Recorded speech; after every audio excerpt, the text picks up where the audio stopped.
कौन सा फेवर करेगा रिवर्स रिएक्शन को केमिकल इक्विलिब्रियम में, ठीक है। केमिकल इक्विलिब्रियम में रिवर्स रिएक्शन को कौन फेवर करेगा, ठीक है। देखिएगा ध्यान से, मैं एक रिएक्शन लिख लेता हूं जनरल। लेट अस से एक रिएक्शन है जो केमिकल इक्विलिब्रियम में है, मान लीजिए A plus B then C plus D, ठीक है। एक जनरल रिएक्शन मान के चल लेता हूं मैं, स्टोइकियोमेट्रीज नहीं लिख रखी है मैंने, मोल्स नहीं लिख रखे, जनरल इक्वेशन लिख रखा है। अच्छा A प्लस बी क्या है, रिएक्टेंट्स है। अगर मैं मान के चलूं कि रिएक्शन यहां से यहां प्रोसीड कर रहा है, और C प्लस डी क्या है, प्रोडक्ट है, ठीक है। मान के चलो कि अगर फॉरवर्ड में प्रोसीड कर रहा है, अगर बैकवर्ड में प्रोसीड करे फिर ये रिएक्टेंट है और ये प्रोडक्ट है, क्योंकि केमिकल इक्विलिब्रियम किसी भी साइड से अटेन हो सकता है आपके रिवर्सिबल रिएक्शंस में, ठीक है। अगर मैं इनकी कॉन्सेंट्रेशन को इंक्रीज करूं, ध्यान दीजिएगा, अगर मैं कॉन्सेंट्रेशन ऑफ रिएक्टेंट इंक्रीज करूं, ली-चार्टरलियर प्रिंसिपल लगा लीजिए, अगर मैं रिएक्टेंट के कॉन्सेंट्रेशन को इंक्रीज करूं तो रिएक्शन केमिकल इक्विलिब्रियम में जो होगा वो हमेशा चाहेगा कि मैं अपोज करूं इस चेंज को, और वो अपोज कैसे करेगा इस चेंज को, इन रिएक्टेंट्स को किस में कन्वर्ट करके, प्रोडक्ट। अगर मैं कॉन्सेंट्रेशन रिएक्टेंट का इंक्रीज करता हूं तो रिएक्शन कहां चला जाएगा, फॉरवर्ड में, ठीक है। Let's say this is rate constant for forward, this is rate constant for backward, ठीक है। अगर कॉन्सेंट्रेशन रिएक्टेंट का इंक्रीज कर दूं तो रेट कहां जाएगा, या रिएक्शन कहां जाएगा, रिएक्शन प्रोसीड्स फॉरवर्ड, फॉरवर्ड चला जाएगा, रिएक्शन फॉरवर्ड जाएगा, ठीक है। अच्छा, अगर मैं प्रोडक्ट्स की कॉन्सेंट्रेशन को इंक्रीज करूं तब increase in concentration of product, ठीक है जी। अगर मैं प्रोडक्ट के कॉन्सेंट्रेशन को बढ़ा देता हूं, अगर मैं प्रोडक्ट के कॉन्सेंट्रेशन को बढ़ा देता हूं तो फिर से चेंज इस हिसाब से आएगा कि इसको नलिफाई किया जाए, इसको कॉम्पेंसेट किया जाए अकॉर्डिंग टू ली-चार्टरलियर प्रिंसिपल, तब कहां जाएगा, रिएक्शन प्रोसीड बैकवर्ड, ठीक है ना, रिएक्शन प्रोसीड बैकवर्ड। बैकवर्ड का मतलब रिवर्स, सही है ना, बैकवर्ड का मतलब रिवर्स। और समझ जाना, जब रिवर्स पूछ रखा है तो समझ जाना राइट से लेफ्ट पूछा होगा, ठीक है, तो बैकवर्ड आ जाएगा। अच्छा, अब देखिए एक और इंपॉर्टेंट, अब मेरे को ये बता दीजिए, अब मैं कैसे इस रिएक्शन को और मैं कैसे इसको फॉरवर्ड लेके आ सकता हूं। मान लो मैं रिएक्टेंट को नहीं छेड़ रहा हूं, मान लो मैंने रिएक्टेंट की कॉन्सेंट्रेशन को इंक्रीज नहीं किया और मैं चाह रहा हूं कि रिएक्शन फॉरवर्ड चले। अब बताइए मैं कैसे रिएक्शन को फॉरवर्ड कर सकता हूं अगर मैं इसको ना इंक्रीज करूं और सिर्फ कॉन्सेंट्रेशन के साथ ही खेलना, सिर्फ कॉन्सेंट्रेशन के साथ ही है। और मैं क्या कर सकता हूं, मैं फिर बता रहा हूं कि सिर्फ कॉन्सेंट्रेशन के साथ ही छेड़ना है और मैं इनकी कॉन्सेंट्रेशन को इंक्रीज नहीं कर रहा, बट मैं फिर बता रहा हूं कि रिएक्शन आपका फॉरवर्ड जा रहा है। ऐसा क्या हो सकता है कि रिएक्शन फॉरवर्ड जाए, मैं इसकी कॉन्सेंट्रेशन को इंक्रीज नहीं कर रहा, ठीक, क्योंकि इंक्रीज करता तो फॉरवर्ड जाता, ठीक है। मैं इसकी कॉन्सेंट्रेशन को इंक्रीज नहीं कर रहा। अब मैं ये पूछ रहा हूं, अब मैं कॉन्सेंट्रेशन के साथ कैसे छेड़ूं कि रिएक्शन फॉरवर्ड जाए, इसकी घटा देता हूं, खत्म बात। उसको नहीं ना छेड़ रहा हूं, इसको तो छेड़ सकता हूं, इसकी कॉन्सेंट्रेशन को नहीं ना छेड़ रहा हूं, इसको तो छेड़ सकता हूं ना, इसकी घटा देता हूं।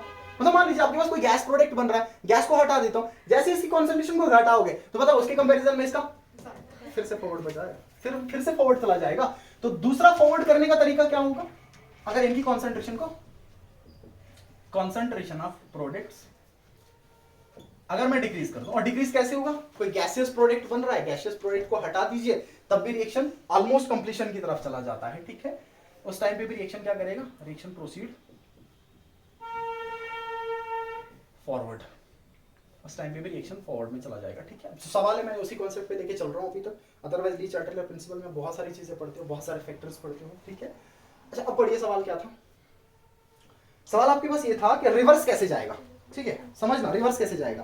पहला ऑप्शन लिख रखा है increase in concentration of one of the reactants, कहता अगर मैं रिएक्टेंट की कॉन्सेंट्रेशन को इंक्रीज करूं, बताइए फॉरवर्ड जाएगा या बैकवर्ड आएगा, इसने तो बैकवर्ड के लिए पूछ रखा है, ठीक है, तो पहला ऑप्शन गलत हो गया, ठीक है। दूसरा पूछ रखा है removal of at least one of the products, अब किसी भी इंटरवल में अगर मैं प्रोडक्ट को हटाता जाऊं तो क्या रिएक्शन फॉरवर्ड जाएगा या बैकवर्ड आएगा, लिखो है ना, अभी लिख रखा मैंने, अगर मैं प्रोडक्ट की कॉन्सेंट्रेशन को घटाऊं, इसको मैं हटाता जाऊं, रिमूव करता जाऊं, ठीक है ना, इसको मैं अगर रिमूव करता जाऊं, कोई गैस है तो रिमूव कर दूं, इसको मैं रिमूव करता जाऊं, तब भी रिएक्शन कहां प्रोसीड करेगा, फॉरवर्ड में जाएगा, ठीक है। ऑप्शन सी क्या लिख रखा है, increase in concentration of one or more of the products, एक या एक से ज्यादा प्रोडक्ट्स की अगर मैं कॉन्सेंट्रेशन को बढ़ा दूं, बताइए तब रिएक्शन कहां चला जाएगा, सिंपली बैकवर्ड चला जाएगा, तब कहां चला जाएगा, तब रिएक्शन बैकवर्ड चला जाएगा, ठीक है।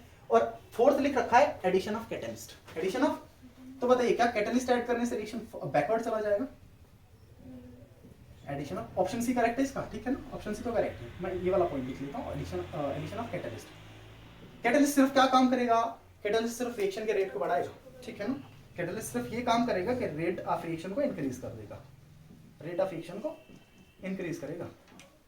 कैसे इंक्रीज करेगा, किस चीज को कम करके, एक्टिवेशन एनर्जी को कम करके, ठीक है ना, ईए को डिक्रीज करके, ठीक है। बहुत इंपॉर्टेंट पॉइंट जो मैं लिख रहा हूं इसके रिलेटेड, ठीक है। अच्छा, रेट ऑफ रिएक्शन को इंक्रीज करेगा एक्टिवेशन एनर्जी को डिक्रीज करके, ये पॉजिटिव कैटलिस्ट की बात कर रहा हूं मैं। अदरवाइज नेगेटिव कैटलिस्ट भी होते हैं जो रेट को डिक्रीज कर देते हैं, जैसे आपका जनरली हम पढ़ लेते हैं इसमें लिंडलर्स कैटलिस्ट जो रेट ऑफ रिएक्शन को डिक्रीज करता है। नेगेटिव कैटलिस्ट भी होते हैं बट जनरली इसको पॉजिटिव वे में लेंगे तो रेट ऑफ रिएक्शन को बढ़ाएगा एक्टिवेशन एनर्जी को कम करके, ठीक है, पहली बात। अच्छा, अब बता दीजिए कैटलिस्ट ऐड करने से क्या इक्विलिब्रियम पॉइंट पे कोई इफेक्ट पड़ेगा? कि बहुत इंपॉर्टेंट बात, कैटलिस्ट इक्विलिब्रियम को डिस्टर्ब नहीं करता।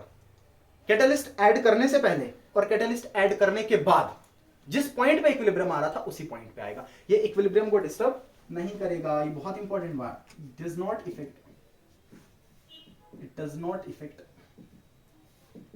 इक्विलिब्रियम पॉइंट, ये इक्विलिब्रियम पोजीशन को डिस्टर्ब नहीं करता, ध्यान देना इसको, ठीक है ना, इक्विलिब्रियम पोजीशन को डिस्टर्ब नहीं करता। पहले जहां पे इक्विलिब्रियम आ रहा था कैटलिस्ट ऐड करने के बाद भी इक्विलिब्रियम वहीं पे आएगा, ठीक है। अच्छा, मुझे बता दीजिए क्या ये डेल जी को चेंज कर सकता है? क्या एक ऐसा रिएक्शन जो नॉन स्पॉन्टेनियस हो उसको कैटलिस्ट स्पॉन्टेनियस बना सकता है? नहीं, कैटलिस्ट ऐसा काम नहीं करता। कैटलिस्ट सिर्फ फिजिबल रिएक्शंस के रेट को इंक्रीज करता है। जो रिएक्शन हो ही ना उसमें कैटलिस्ट ऐड करने को कोई बेनिफिट नहीं होता, जो हो ही नहीं रही है, जिसका डेल जी नेगेटिव है, सो डेल जी को change, del G does not alter, del G को अल्टर नहीं करता, डेल जी को चेंज नहीं करता। अच्छा, क्या रिएक्शन की एंथैल्पी को चेंज कर सकता है? क्या डेल एच को चेंज कर सकता है? नहीं, डेल एच को इफेक्ट नहीं करता, ध्यान दीजिएगा, ये डेल एच को इफेक्ट नहीं करता, डेल एच को इफेक्ट नहीं करने वाला, इसको भी ध्यान में रख लीजिएगा। डेल एच को इफेक्ट आपका कैटलिस्ट नहीं करता, ठीक है। इसमें बहुत सारे सवाल पहले भी आ रखे हैं, एक्टिवेशन एनर्जी और डेल एच से रिलेटेड आपका जो अरेनियस इक्वेशन है वहां से सवाल कर लेता है, या अरेनियस इक्वेशन के बाद वाले जो फैक्टर्स इफेक्टिंग कैटलिस्ट है केमिकल काइनेटिक्स में से, वहां से भी इस पे सवाल कर लेता है, ठीक है। ग्राफिकल रिप्रेजेंटेशन एक मैं दिखा दूं आपको, ये आपको पता भी होगा क्यों ये डेल एच को अल्टर नहीं करता, ये मैं बता देता हूं,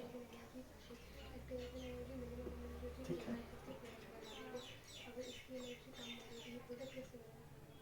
बताइए बताइए सवाल क्या आपका, मैं बता देता हूँ।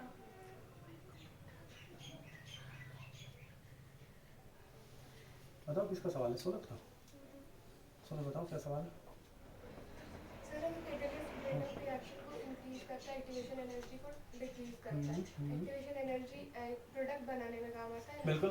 फिर फॉरवर्ड कैसे होगा? देखिए बता देता हूँ। इसमें फॉरवर्ड नहीं, इसमें तो नहीं है फॉरवर्ड, फॉरवर्ड में लिखा ही नहीं, मैंने कहा ऑप्शन सी करेक्ट है, ऑप्शन डी को मैं सिर्फ एक्सप्लेन कर रहा था। कैटलिस्ट फॉरवर्ड बैकवर्ड नहीं लेके जाएगा, फिर वो इक्विलिब्रियम को क्यों नहीं चेंज करेगा? क्या देखो बता देता हूँ कैसे नहीं करेगा, ध्यान से देखिएगा, ध्यान से देखिएगा कैसे नहीं करेगा, इसलिए तो मैं बना रहा हूँ, देखिए देखिए। और this is your energy, energy profile diagram बना देता हूँ, समझ में आ जाएगा। ये एनर्जी आ गया, रिएक्शन कोऑर्डिनेट आ गया, ठीक है, कोई बात नहीं, बढ़िया सवाल है, क्लियर कर देता हूँ। Energy, potential energy versus reaction coordinate, ठीक है, potential energy versus reaction coordinate, ठीक है जी, ये आ गया विद कैटलिस्ट। बताइए ये जो रिएक्टेंट्स मैंने रखे हैं क्या इनके पास अपना कुछ एनर्जी है?